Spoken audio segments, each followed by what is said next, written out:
pemirsa, sebelum menyampaikan firman Tuhan, saya ingin menyanyikan sebuah pujian bagi Tuhan dan untuk kemuliaan bagi nama-Nya.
Salam saudara pemirsa, selamat berjumpa kembali dengan kami dalam program Berita Pengharapan. Saudara pemirsa, ingat satu hal hari ini. Ingat baik-baik bahwa mujizat itu terjadi karena ada dua belah pihak yang sama-sama beriman. Maka terjadilah mujizat Tuhan. Itu renungan kita pada hari ini, dan sebelumnya mari kita berdoa. Bapa, dalam nama Yesus, mari Tuhan hadir di tengah-tengah kami, lawat seluruh jemaat hari ini. Kami berdoa supaya Tuhan menolong jemaat, menolong pemirsa yang menyaksikan program ini, supaya kalau kami perlu mujizat Tuhan, kami sadar bahwa kami perlu hamba Tuhan dan kami sendiri perlu beriman sungguh-sungguh kepada Tuhan. Terima kasih Bapa di surga, terpujilah nama-Mu. Dalam nama Yesus kami berdoa dan bersyukur. Haleluya. Amin. Saudara pemirsa, mari kita merenungkan firman Tuhan dari Perjanjian Baru. Perjanjian Baru, Injil Markus pasal 6. Injil Markus pasal 6 ayat yang kelima. Demikian bunyi firman Tuhan. Ia tidak dapat mengadakan satu mujizat pun di sana, kecuali menyembuhkan beberapa orang yang sakit dengan meletakkan tangannya atas mereka. Amin. Di mana ini terjadi, saudara sekalian? Di Nazaret. Di mana-mana Yesus melayani orang, terjadi mujizat yang luar biasa. Kenapa begitu? Karena tadi saya katakan, pihak Yesus ada kuasa dan urapan.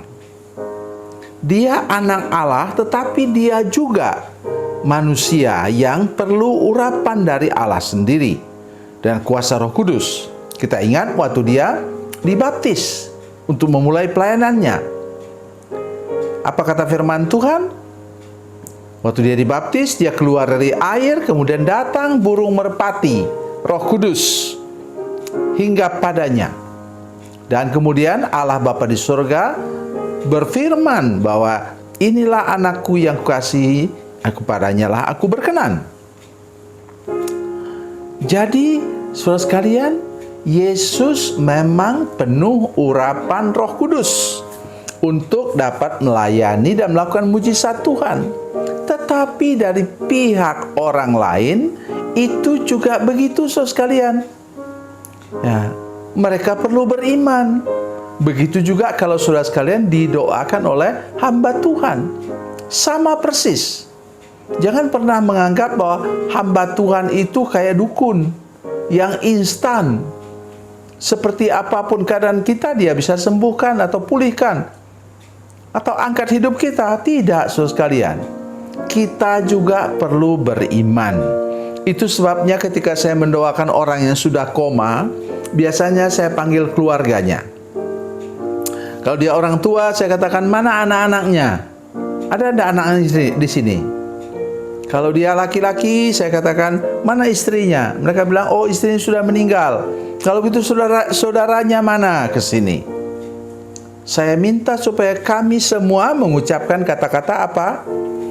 Saya percaya bahwa Tuhan Yesus berkuasa untuk menyembuhkan saudara saya ini. Sehingga ada kesepakatan kita, bukan hanya hamba Tuhan, tapi juga keluarga terdekat. Kalau dia sudah koma, kalau dia masih bisa ngomong, ya dia sendiri ajak ngomong. Mengakui bahwa Tuhan, saya percaya bahwa Tuhan Yesus berkuasa menyembuhkan saya. Di sini saudara sekalian, coba saudara lihat di sini. Di sini berbeda dengan teks yang lain dimanapun juga. Perhatikan ayat 3. Bukankah ia ini tukang kayu, anak Maria, saudara Yakobus, Yoses, Yudas, dan Simon? Dan bukankah saudara-saudaranya perempuan ada bersama-sama dengan kita? Lalu mereka kecewa dan menolak dia. Lah, masalah apa sih? Yesus itu tukang kayu. Bukankah dia jadi tukang kayu karena dia menghidupi adik-adiknya, saudara sekalian? Karena waktu dia umur 12 tahun, kemungkinan besar bahwa Yusuf itu sudah meninggal. Ya, dia menghidupi adik-adiknya. 18 tahun kita tidak mendengar cerita tentang Yesus. Sampai umur 30 tahun dia mulai melayani. Jadi apa salahnya? Mereka persoalkan, oh, tukang kayu ini kok tiba-tiba jadi hebat, orang hebat. Lah, harusnya bersyukur dong orang kampung. Seperti orang di kampung saya. Oh, kalau saya pulang ke sana, saudara sekalian, saya sampai dinyanyikan oleh tante-tante saya dulu waktu saya masih lebih muda. Nah, tante saya masih hidup. Mereka bilang, selamat datang Raja Orang Dayak. Ada nyanyiannya itu sambil mereka menari. Ya, saya senang juga. Dan saya berharap sebenarnya saya jadi Raja Orang Dayak. Tapi sampai sekarang belum. Sudah umur 70 tahun. Itulah yang sikap yang benar sebenarnya. Di sini gara-gara mereka, itu tadi ayat yang kita baca, gara-gara mereka tidak beriman, apa katanya? Yesus tidak dapat mengadakan satu mujizat pun di sana, kecuali menyembuhkan berapa orang sakit dengan meletakkan tangannya atas mereka. Saudara sekalian, ini harus kita praktekkan di gereja kita masing-masing. Mari mendukung hamba Tuhan. Mari ketika hamba Tuhan mendoakan orang sakit, nah, kita jangan seperti melihat dukun. Ya, kita bilang, waduh, jangan-jangan nanti kemudian dia amin, orang itu mati dalam nama Yesus. Jangan ucapkan kata-kata seperti itu. Jadi kita mendukung dia. Saya percaya bahwa Tuhan bahkan sembuhkan orang ini. Oh, kalau ada tim begitu sudah berdoa, sudah lihat orang sakit disembuhkan, ya, mujizat Tuhan terjadi dalam gereja saudara sekalian. Gereja saudara bertumbuh luar biasa karena saudara tidak mempersoalkan lagi hamba Tuhan itu. Oh, hamba Tuhan ini sambil bisnis dia. Ya, bagaimana dia tidak bisnis? Karena dia perlu hidup. Dan karena gereja sudah masih kecil dan belum bisa memenuhi seluruh kebutuhan pelayanan hamba Tuhan itu. Jadi sekarang saudara sekalian, lepaskanlah kutuk orang Nazaret itu dari hidup saudara-saudara sekalian, dan saudara akan mengalami mujizat demi mujizat yang luar biasa daripada Tuhan.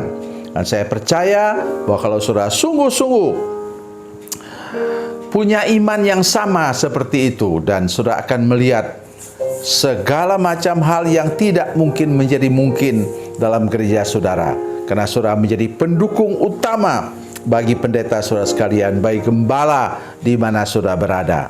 Tuhan Yesus memberkati, Tuhan Yesus baik. Mari kita berdoa. Bapa, dalam nama Yesus, terima kasih banyak. Tuhan mengasihi kami semua, Tuhan berkati kami semua. Tolong seluruh jemaat untuk mendukung hamba Tuhan, saudara pemirsa, mendukung hamba Tuhan di gereja masing-masing, supaya terjadi banyak mujizat dan Tuhan dapat melakukan segala sesuatu yang ajaib dalam gereja kami masing-masing. Terima kasih Tuhan, dalam nama Yesus, haleluya, amin.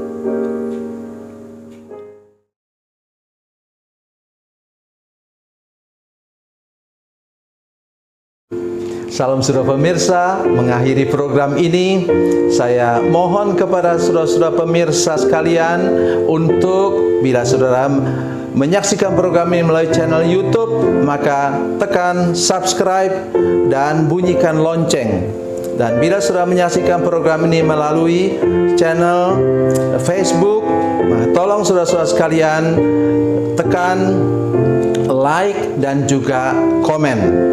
Dan demikian pula bila sudah menyaksikan program Makanan Bergizi hari ini yang tertulis, maka tekan yang sama juga, tekan like dan tekan komen. Dan tolong saudara-saudara sekalian untuk membagikan program ini, share program ini di channel saudara-saudara sekalian, supaya lebih banyak lagi orang diberkati melalui program ini. Tuhan Yesus memberkati, Tuhan Yesus baik.